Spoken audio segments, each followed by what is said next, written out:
Esto es Escena Internacional, podcast producido por Comité. Hoy, 29 de marzo, voy a tratar dos temas. Voy a concluir con un tema del podcast anterior y voy a abordar un tema de la política interna peruana, pero en perspectiva internacional. El tema anterior era cómo el triunfo de Trump no es necesariamente una buena noticia para quienes hasta la víspera se consideraban sus aliados ideológicos. Por ejemplo, el Partido Popular danés, que puede estar de acuerdo con Trump en temas como género o inmigración, pero que de pronto ve a su país, Dinamarca, amenazado por Trump porque desea obtener soberanía sobre Groenlandia, territorio danés, no descartando para ese propósito el uso de la fuerza. Y entonces el Partido Popular danés tiene que poner el grito en el cielo contra el que hasta la víspera era su aliado. Puse ese ejemplo y voy a poner un par más antes de concluir. Giorgia Meloni, quien para distanciarse de su propio pasado en el movimiento social italiano, heredero del legado de Mussolini, apoya a Ucrania, pero eso cambia cuando Trump llega al gobierno. Y de pronto Estados Unidos deja de apoyar para todo efecto práctico a Ucrania. Y esto es importante para Meloni porque pone el dedo en una llaga de política interna. Su coalición de gobierno incluye al partido La Liga de Matteo Salvini, quien hasta hace un par de años usaba una camiseta, o bueno, hasta hace unos años, no sé exactamente cuándo dejó de hacerlo, pero usaba una camiseta con el rostro de Putin estampado en el pecho, y sigue teniendo una actitud más bien complaciente con la invasión rusa de Ucrania. Entonces, Meloni ya tenía un problema interno en esta materia que agrava el cambio de postura de Trump, porque ella en buena medida lo que quería era alinearse con Estados Unidos para demostrar que había abandonado sus viejos pruritos autoritarios. Por lo demás, la mayoría de los italianos en este tema están más de acuerdo con Salvini, cuando no en el tema del apoyo a Putin, sino en el tema de que Salvini está en contra del actual proyecto de aumentar el gasto de defensa europeo. En eso la mayoría de los pueblos europeos están también en contra, y en el caso italiano es bastante obvio. Meloni, por ende, empezaba a cambiar su posición en torno a Ucrania y, por ejemplo, ya indicó que salvo con mandato de Naciones Unidas, cosa que jamás va a ocurrir porque Rusia podría vetar una misión de Naciones Unidas en Ucrania, pero salvo con mandato de Naciones Unidas, ella no enviaría tropas europeas de interposición a Ucrania para garantizar el cese al fuego, y se ha mostrado en contra de confiscar los fondos de las reservas internacionales rusas que estaban depositados en bancos europeos cuando se inició la guerra. Eh, Ahora no sabe muy bien cómo relacionarse con Trump porque solo 8% de los italianos creen que Trump es un amigo de Europa. No hablemos ya de Italia específicamente. Otro ejemplo, y esto tiene que ver con el proteccionismo que es habitual en los partidos de derecha radical, otro ejemplo de cómo los partidos de derecha radical no son aliados naturales es el de la Unión Europea y su actitud hacia Ucrania después de la invasión rusa. En junio de 2022, un par de meses o unos meses después del inicio de la invasión rusa, la Unión Europea suspendió toda restricción a la importación de granos ucranianos como una forma de mostrar su solidaridad en la práctica con Ucrania, víctima de la invasión. Pero, curiosamente, fueron gobiernos más bien populistas, en lo esencial, aunque no exclusivamente de derecha, los que exigieron ser eximidos del levantamiento de las restricciones a las importaciones de granos ucranianos: Eslovaquia, Polonia y Hungría. El tema es que cuando las exenciones a Eslovaquia, Polonia y Hungría, aprobadas por la Unión Europea, vencieron, esos países las mantuvieron, es decir, mantuvieron las restricciones que tenían a las importaciones de granos ucranianos, y por esa razón Ucrania ha demandado ante la Organización Mundial de Comercio a esos tres países por mantener esas restricciones tras la expiración de la autorización para hacerlo de la propia Unión Europea de la que forman parte. He mencionado en más de una ocasión que durante su primer gobierno Trump impuso aranceles punitivos, es decir, en represalia por lo que según Trump era una manipulación de la cotización de la moneda brasileña para fomentar sus exportaciones, pero en represalia por lo que supuestamente había hecho Brasil, Estados Unidos puso aranceles a las importaciones de acero provenientes de Brasil cuando el presidente de Brasil se hacía llamar el Trump de los trópicos, es decir, Jair Bolsonaro. Trump no paró mientes en las afinidades ideológicas. America First no significaba el continente americano, sino los Estados Unidos de América. Y le aplicó sanciones. Sanciones, digamos, cuya motivación era cuando menos discutible, a un gobierno que en teoría era un gobierno aliado. ¿Cómo lo ha hecho con el aluminio que importa de la Argentina? No hizo una excepción a las importaciones de aluminio procedentes de la Argentina porque su presidente fuera Javier Milei, con quien ha tenido una buena relación personal. Y en el caso peruano específicamente, por si creen que esto es algo que le compete solo a europeos o norteamericanos, en el caso peruano tuvimos una situación paradójica cuando sectores conservadores en el Perú prefirieron a José Antonio Kast como presidente de Chile en las elecciones de 2021 por encima de Gabriel Boric, cuando en mi opinión era un hecho objetivo que Boric era una mejor alternativa para la relación bilateral entre Chile y Perú. ¿Por qué lo digo? Porque por un lado José Antonio Kast firma la Carta de Madrid auspiciada por el partido español de derecha radical Vox, junto con partidos peruanos. Hay dirigentes o congresistas de Fuerza Popular, de Avanza País y de Renovación Popular, que al igual que José Antonio Kast de Chile, firmaron la Carta de Madrid, pero entre sus partidarios en el Perú nadie parece haber leído el plan de gobierno de Kast en 2021. Por ejemplo, tiene un acápite, o tenía un acápite, porque finalmente no se aplicó porque él no gana la elección, un acápite llamado Recuperemos Chile, plan para detener la invasión migrante ilegal. ¿Y qué dice ese acápite? Exigir a los gobiernos de Bolivia, Perú y Argentina que refuercen sus fronteras y se hagan cargo de las caravanas de migrantes ilegales que provienen de sus territorios y que terminan en Chile por su negligencia y falta de control. Claramente la actitud de Kast hacia Bolivia, Argentina y Perú, los tres países limítrofes con Chile, no era precisamente auspiciosa, y más aún en sus redes sociales Kast añadiría lo siguiente: Bolivia, Perú y Argentina se lavan las manos. Los países vecinos tienen que frenar las caravanas de inmigrantes ilegales. Hashtag invasión inmigrante.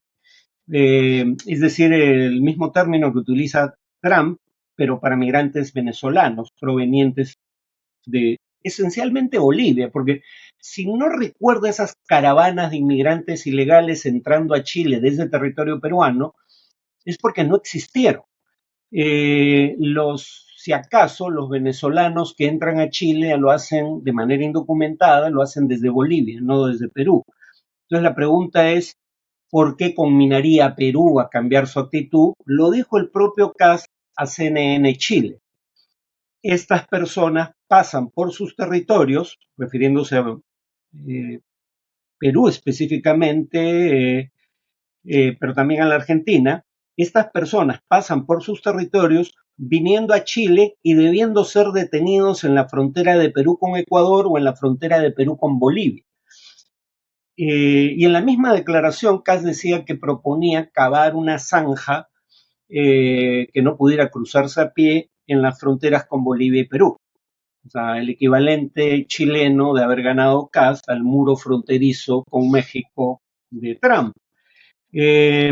Pero fíjense en el detalle, él nos iba a decir cómo custodiar no la frontera entre Perú y Chile, que a fin de cuentas podría efectivamente afectar a Chile si no hubiera un control debido del lado peruano, sino cómo Perú debía custodiar su frontera con Ecuador y con Bolivia, un tema que claramente no le compete, ¿no? Pero ese era el candidato al que sectores de la derecha peruana apoyaron, sin haber reparado, presumo, en lo que eso podía implicar para el Perú. Las derechas radicales no son aliados naturales. Tienen enemigos comunes, eso sí, toda ideología internacionalista. Y eso incluye, para decirlo con claridad, desde la socialdemocracia hasta el comunismo en la izquierda y desde el liberalismo hasta el pensamiento libertario en la derecha. El islamismo militante que pretende un Estado transnacional, pero el globalismo liberal, como lo llaman, ¿no? Pero lo que tienen en común los nacionalistas, perdón, las derechas radicales frente a estos movimientos es su carácter internacionalista, mientras las derechas radicales son casi siempre no solo nacionalistas, sino que definen la pertenencia a la nación por etnicidad. El caso sudamericano presenta algunas peculiaridades, pero el punto es, si tú defines como interés vital la protección de la soberanía y de la nación y defines la nación en términos étnicos, habitualmente el rival de un nacionalismo étnico es otro nacionalismo étnico vecino. Y claro, cuando las derechas radicales están en la oposición, prevalece lo que tienen en común, es esta animadversión a toda ideología internacionalista. Pero una vez en el gobierno, entiende a crecer la importancia de aquello que las divide. Eh, y mientras más gobiernos alcancen, más obvio va a ser que no son aliados naturales. El segundo tema que deseo tocar hoy es el tema de la pena de muerte que ha vuelto a ser levantada como propuesta por el gobierno de Dina Boluarte. Lo primero que habría que decir es que si el gobierno de Boluarte y la mayoría en el Congreso que la apoya quisieran combatir la delincuencia de manera eficaz, deberían empezar por no aprobar normas que favorezcan a la delincuencia, como la que para efectos prácticos eliminaba la prisión preventiva. Pero precisamente como no hacen nada eficaz para combatir la delincuencia y si acaso adoptan leyes que la favorecen, pero no quieren asumir las consecuencias, eh, hay una fuga hacia adelante proponiendo la pena de muerte. Y si algo sabemos respecto a la pena de muerte es que no tiene mayor poder de disuasión que una pena de cárcel prolongada, sobre todo en aquellos países donde de cualquier manera los delincuentes no esperarían que se aplique. Hay experimentos naturales, podemos ver dos tipos de casos. El caso de un país antes y después de la abolición de la pena de muerte. Si la pena de muerte realmente disuadiera, uno debería ver un incremento en la tasa de homicidios una vez que es abolida la pena de muerte, y vamos a ver casos en donde eso no ocurre, o en un mismo país como los Estados Unidos, donde hay leyes federales, pero también hay normas por estado, y hay estados que tienen pena de muerte y estados que no la tienen. ¿Qué diferencia encontramos en esos casos? Canadá es un país que en 2003, 27 años después de haber abolido la pena de muerte, había visto reducirse su tasa de homicidios en 44%. ¿Respecto a qué año? Respecto a 1975, que fue el último año en donde se aplicó la pena de muerte. Es decir, el país abolió la pena de muerte y la tasa de homicidios disminuyó. Vamos a ver luego por qué. Segundo, los estados con y sin pena de muerte en los Estados Unidos. Si la pena de muerte disuade de cometer homicidios, hablamos específicamente de ese crimen, como el que habitualmente, digamos, amerita la aplicación de la pena de muerte. Si la pena de muerte realmente disuadiera homicidios, debería haber tasas de homicidios más bajas en países con pena de muerte, perdón, en estados de la Unión Americana con pena de muerte y tasas de homicidio más altas en estados sin pena de muerte, y eso no es lo que se encuentra. En 2004, la tasa promedio de homicidios en estados con pena de muerte era de 5.71 por cada 100.000 habitantes, y en estados sin pena de muerte o que para efectos prácticos no la aplicaban, la tasa de homicidios era de 4.02 por cada 100.000 habitantes. O sea, los estados sin pena de muerte tenían menos homicidios como proporción de la población que los estados con pena de muerte. Y Claro, uno podría decir, bueno, pero ¿cuál era la situación anterior a la abolición de la pena de muerte? Básicamente los estados que abolieron la pena de muerte en los Estados Unidos no vieron cambios significativos ni en sus tasas de victimización ni en sus tasas de homicidio. Las tasas de victimización representan la proporción de la población que denuncia haber sido víctima de la delincuencia en el año previo. Ni hay más delitos en general, ni hay más homicidios en particular en un estado de los Estados Unidos tras la abolición de la pena de muerte. Según Steven Pinker y Andrew Mack, Pinker es un profesor de Harvard, Mack no sé quién es honestamente, pero Pinker es bastante conocido. En 1945 solo 8 países habían abolido la pena de muerte y en 2014 eran 140 los países que abolieron o no aplicaban la pena de muerte. Es decir, la tendencia a nivel mundial ha sido o abolir la pena de muerte o, si se mantiene, a no aplicarla.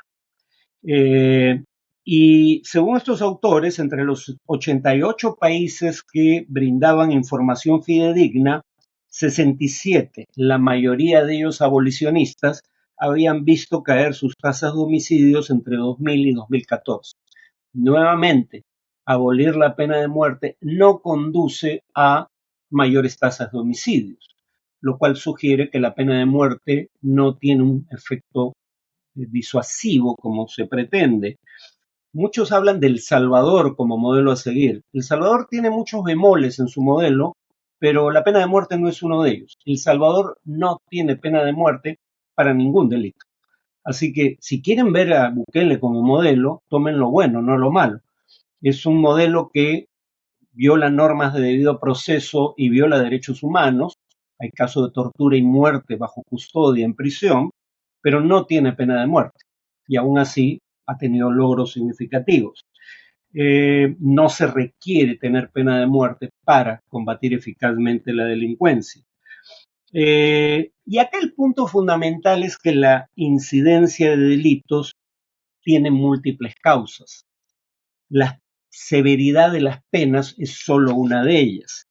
Voy a terminar con este tema en el siguiente podcast, lo que quede es bastante pequeño, pero el punto, repito, es ¿por qué tenemos estas aparentes paradojas? Simple y sencillamente porque si hay más o menos delitos, no depende únicamente de la severidad de las penas.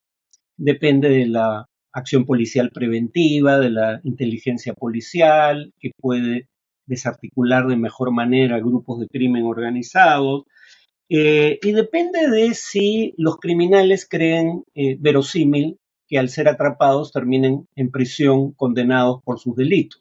Si no creen que eso ocurre, como vamos a ver en el siguiente podcast, no importa si las penas son más o menos severas, no tienen ningún efecto disuasivo. Culmino con este tema en el siguiente podcast y luego pasaré a otro tema. Eso es todo por hoy.